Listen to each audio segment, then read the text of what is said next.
പുരോഗമന കേരളം വലിയ നടുക്കത്തോടെ ഞെട്ടലോടെ കണ്ട ദൃശ്യങ്ങളായിരുന്നു കോട്ടയം തിരുവഞ്ചൂരിലെ ആഭിചാരക്രിയയുമായി ബന്ധപ്പെട്ട ദൃശ്യങ്ങൾ. ആ വിഷയത്തിൽ കൂടുതൽ ആളുകളുടെ സാന്നിധ്യമുണ്ടെന്നാണ് ഇപ്പോൾ പോലീസിനുള്ള സംശയം. വീഡിയോയിലുള്ള ആറാമനായിട്ടാണ് ഇപ്പോൾ അന്വേഷണം ഊർജിതമാക്കിയിരിക്കുന്നത്. ആഭിചാരക്രിയക്കിടെ യുവതിയെ ക്രൂരമായി മർദ്ദിച്ചതിന്റെ ദൃശ്യങ്ങളടക്കം പുറത്തു വന്നിരുന്നു. ജോസി ബാബു കോട്ടയത്ത് നിന്ന് വിവരങ്ങൾ നൽകാനായി ചേരുന്നുണ്ട്. ജോസി, ഈ വിഷയത്തിൽ നിലവിൽ ഇപ്പോൾ 3 പേരാണ് പോലീസിന്റെ പിടിയിലുള്ളത്. എന്താണ് അന്വേഷണം ഇപ്പോൾ എവിടെ എത്തി നിൽക്കുകയാണ്? കൂടുതൽ ആളുകളിലേക്കൊക്കെ എത്തുന്ന സാഹചര്യമാണോ?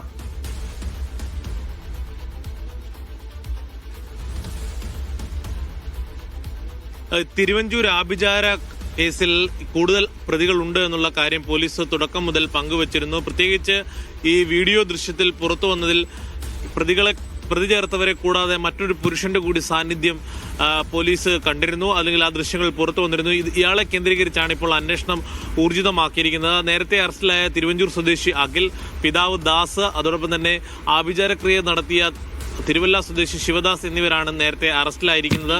കൂടാതെ അഖിലിന്റെ മാതാവ് സൗമിനിയെയും പോലീസ് പ്രതി ചേർത്തിട്ടുണ്ട്. ഇവർ ഒളിവിലാണ്. ഇവരെ വേഗത്തിൽ പിടികൂടാനുള്ള ഊർജിതമായ ശ്രമങ്ങൾ പോലീസ് നടത്തുന്നുണ്ട്.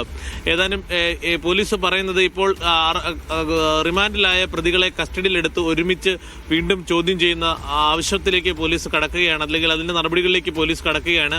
അവരെ ചോദ്യം ചെയ്യുന്നതിലൂടെ ആറാമത് വീഡിയോ ദൃശ്യത്തിലുള്ള ആളാരാണ് എന്നുള്ള കാര്യത്തിൽ വ്യക്തത വരും. ഇയാളെയും വേഗത്തിൽ പിടികൂടി അറസ്റ്റ് ചെയ്യുക എന്നതാണ് പോലീസിനെ സംബന്ധിച്ചിടത്തോളം ഏറ്റവും ബുദ്ധിമുട്ടേറിയ കാര്യം. എന്തായാലും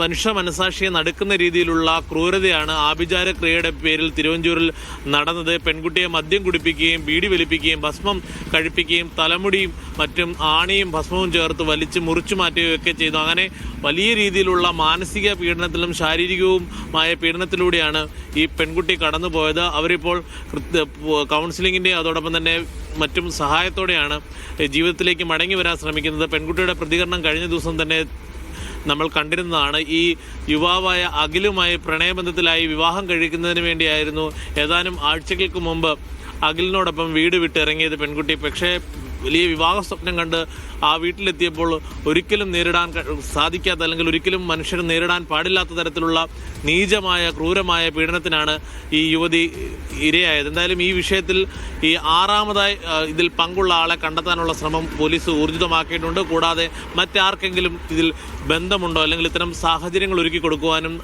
മറ്റിടപാടുകൾ നടത്തുവാനും മുമ്പ് ഇവർ നടത്തിയിട്ടുണ്ടെന്നുള്ള കാര്യങ്ങളിലൊക്കെയും കൂടുതൽ ആളുകൾ ഇടപെട്ടിട്ടുണ്ടോ എന്നുള്ള കാര്യവും മണർകാട് പോലീസ് അന്വേഷിക്കുന്നുണ്ട്. എന്തായാലും തുടക്കത്തിൽ തന്നെ 3 പ്രതികളെ അറസ്റ്റ് ചെയ്യാൻ കഴിഞ്ഞത് പോലീസിന്റെ നേട്ടമാണ്. അതേസമയം പെൺകുട്ടിയുടെ ഭർത്താവിന്റെ മാതാവ്, അതായത് അഖിലിന്റെ മാതാവ് സൗമിനിയെ ഇനിയും അറസ്റ്റ് ചെയ്തിട്ടില്ല. ഇവർക്കായും തെരച്ചിൽ ഊർജിതമാക്കിയിട്ടുണ്ട് പോലീസ്.